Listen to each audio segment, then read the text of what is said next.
Sumatera Barat merupakan salah satu provinsi di Indonesia yang terletak di Pulau Sumatera.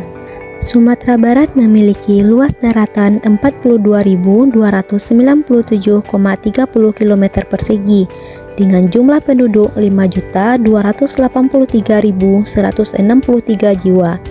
Luas perairan laut lebih kurang 160.500 km persegi dengan panjang garis pantai 2.420.357 km serta memiliki 375 pulau besar dan kecil.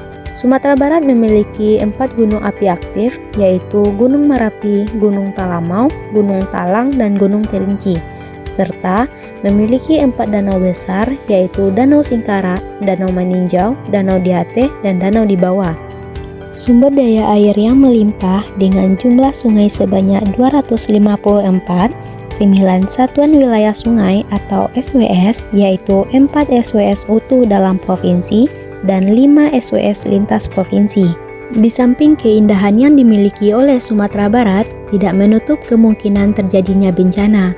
Hal ini dikarenakan Sumatera Barat terletak di 3 zona patahan mayor. Yang pertama, zona subduksi dan megatrust Mentawai. Yang kedua, sesar Semangko. Yang ketiga, patahan Mentawai dan backtrust. Bencana alam yang melanda di Sumatera Barat telah mengakibatkan terjadinya kerusakan dan kerugian.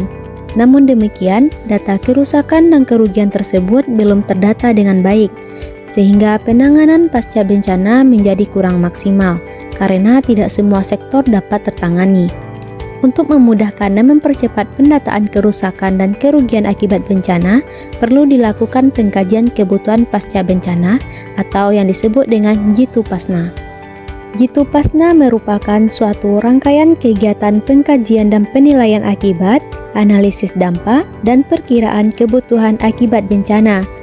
Karena masih terbatasnya tenaga aparatur yang ada di daerah yang dapat menyusun dokumen pengkajian kebutuhan pasca bencana, untuk itu dilakukan diskusi bersama antara BPBD dengan OPD teknis yang ada di provinsi maupun kabupaten atau kota terkait kebencanaan dan forum penggiat kebencanaan pada saat menyusun dokumen rencana rehabilitasi dan rekonstruksi pasca bencana.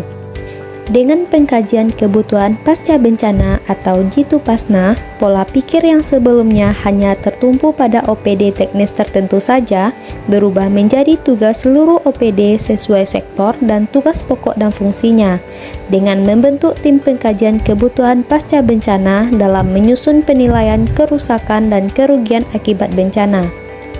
Tujuan dan manfaat Jitupasna: 1. Mendapatkan data kerusakan dan kerugian akibat bencana. 2. Mendapatkan data dampak bencana. 3. Mendapatkan perkiraan kebutuhan pasca bencana. Yang menjadi dasar dalam penyusunan rencana rehabilitasi dan rekonstruksi pasca bencana atau R3P meliputi 5 sektor, antara lain 1. Sektor permukiman.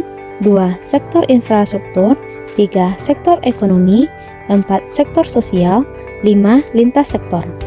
Tahapan pelaksanaan Jitupasna: pertama, mempersiapkan tim kerja, memandu, metode dan peralatan. Kedua, mengumpulkan data akibat dan dampak bencana. 3. Melakukan analis data akibat, dampak, dan kebutuhan pasca bencana. 4. Membuat pelaporan hasil Jitupasna. Dampak Jitupasna: kondisi sebelum adanya inovasi. Pengkajian kebutuhan pasca bencana hanya baru tahap skala kecil dan baru tahap sosialisasi dan pengenalan dengan peserta masih sangat terbatas pada kalangan SKPD tertentu saja. Kondisi setelah dilakukan inovasi: peserta bimbingan teknis sudah dapat menghitung kerusakan dan kerugian akibat bencana dan menuangkannya ke dalam bentuk infografis.